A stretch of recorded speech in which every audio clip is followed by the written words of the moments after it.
Hey guys, this is Gevork again from Gev Loves to Read. Before I get into discussing the book that I want to discuss, I wanted to mention that I just hit over 100 subscribers on this channel. Well, last time I checked, it was 102, unless people have been unsubscribing, which I hope not.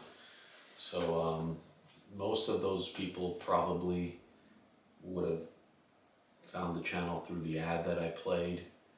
I've been promoting that for people that are interested in books, and of course word of mouth here and there. So yeah, for the people that did subscribe and are watching this video, obviously thanks for doing that, and hopefully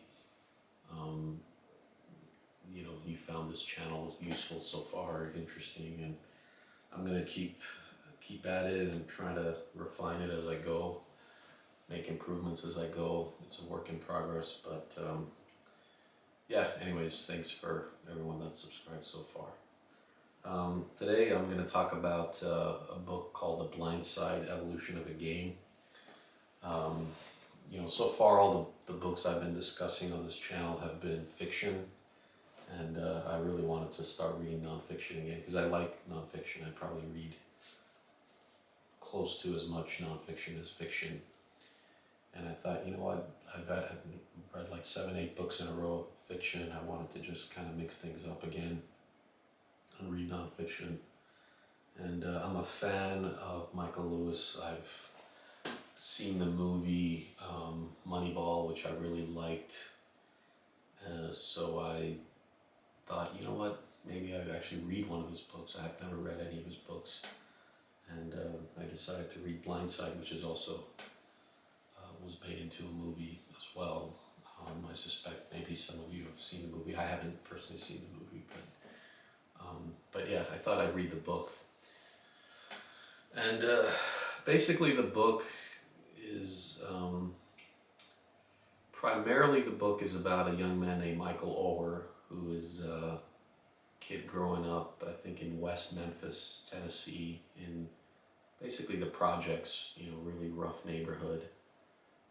He's this really big kid, like 6'5", well over 300 pounds, 330 pounds, 40 pounds, but athletic. He can play basketball, so he has these incredible physical gifts, but he comes from a broken family. His mother's a crack addict and an alcoholic, and I believe his father was, I think, murdered.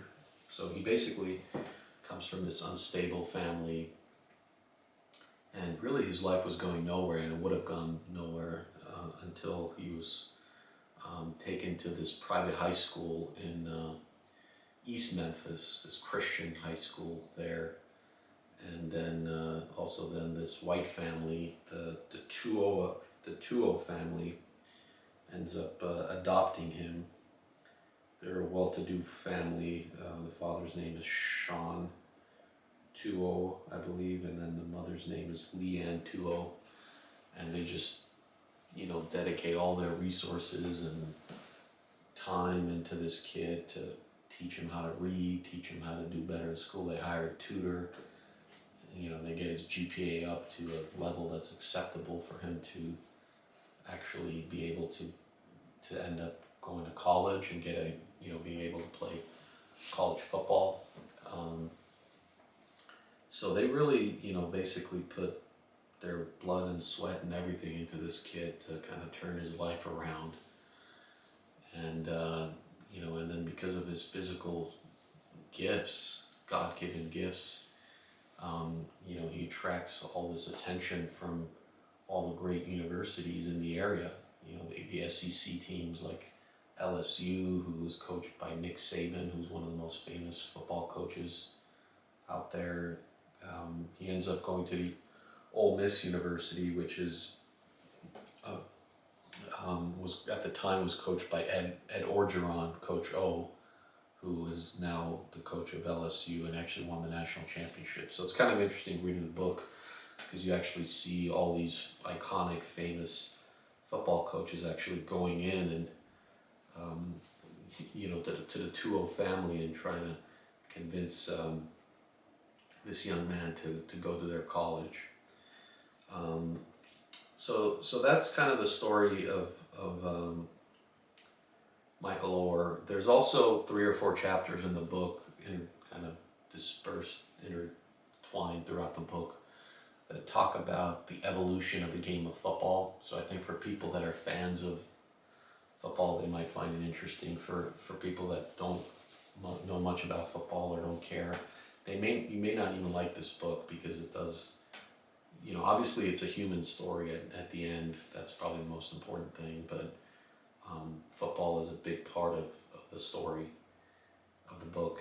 And there's like 3 or 4 chapters that basically don't go into the story of Michael, but actually focus on how the game of football has evolved over time. It used to be that football was more of a run-heavy sport, so you would have teams would run the ball 60% of the time and pass the ball 40% of the time, and then over time the numbers switched, and you also have more short passes done in football nowadays, and a lot of that is explained through a man named Bill Walsh, who was a coach for the San Francisco 49ers, and he kind of revolutionized the game of football by introducing these short passes into the game, and just revolutionized offense in football. And so the quarterback position became more and more important because of this, and then protecting the quarterback obviously then becomes a big deal. And most quarterbacks are right-handed, so so they're when they're like in this position, if someone comes from their left and tackles the quarterback or sacks the quarterback, it's basically a blindside for the quarterback, because they don't see the guy coming from the left-hand side. So the left tackle position, which is the position that Michael Orr ends up playing, I believe in college and in the pros, ends up being like the most important position in professional football. And I think like some left tackles make more money than even quarterbacks. So it explains some of those evolutions in the sport of football. I mean, if you're not really interested in football or know much about it, some of that stuff may go over your head, or you may not find it particularly interesting. But because I'm at least a moderate fan of football, I found it very interesting. And I really enjoyed the little tidbits and stories of different college football coaches visiting Michael Orr to try to get him to join their college and play tackle in their college. Like Nick Saban is apparently a very polite man, and the Tua family really liked him and all that. And Ed Orgeron has a very funny accent. He has like a weird way of speaking, very like a southern drawl, Louisiana southern drawl, and that's kind of depicted in the book as well. So yeah, those are some of the things that stood out from reading this book. And I think the other big thing that stands out from this book, a big theme, is just the importance of family, the importance of positive role models in the success of a young person. You can't really make it in life and be successful if you don't have stable parents. And that's what was lacking in this young man's life. He had all the ability in the world to be successful and to do well in school and to have a constructive life. It's just it was being squandered because of his broken family that he's from. And obviously that goes into a topic that is certainly something that's real in our society, is kids growing up in the inner cities, black kids, and all the difficulties they face. And I think it kind of explores some of the basically, I don't know the best way to put it. It's a delicate topic, but basically,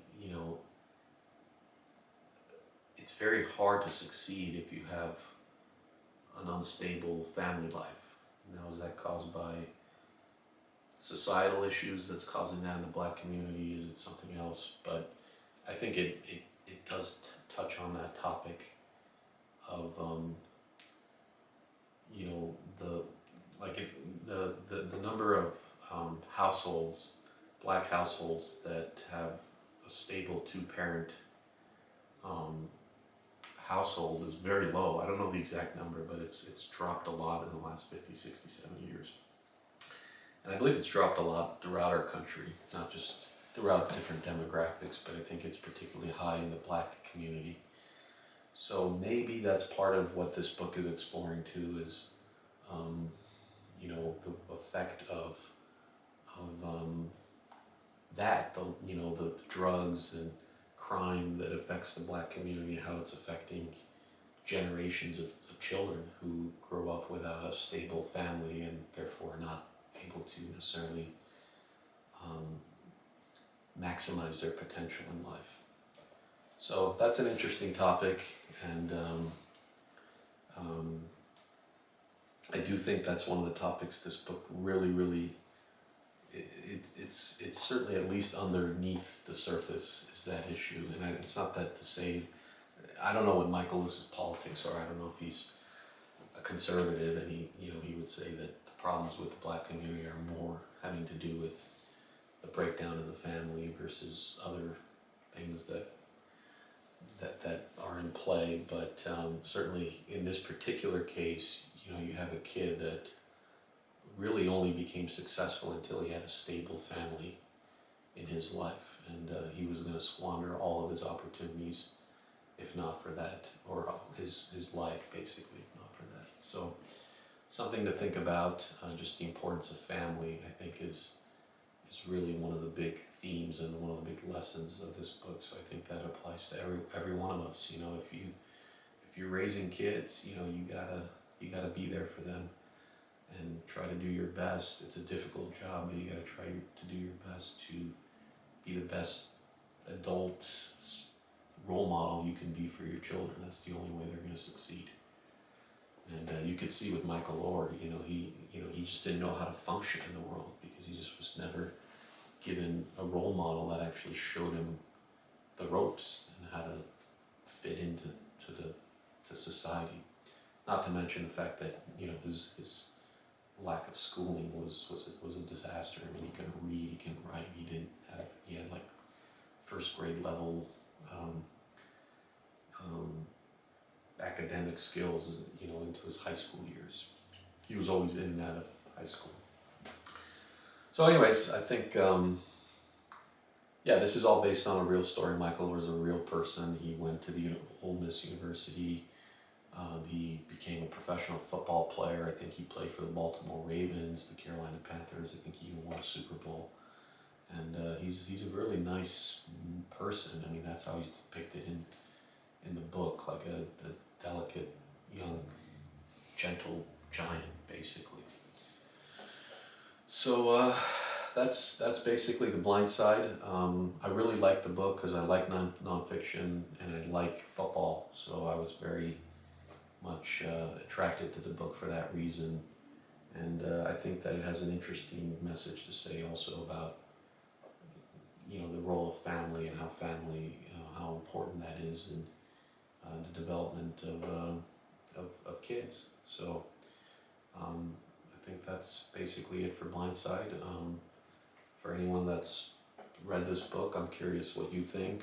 For people that watched the movie, do you recommend the movie, or how does it differ from the book? And if you liked it, feel free to like the video, and if you haven't subscribed already to the channel, feel free to subscribe. So I'm excited that we are already up to 100 subscribers, and hopefully we can get more and more, and I can keep making these videos. So anyways, have a great day, everyone.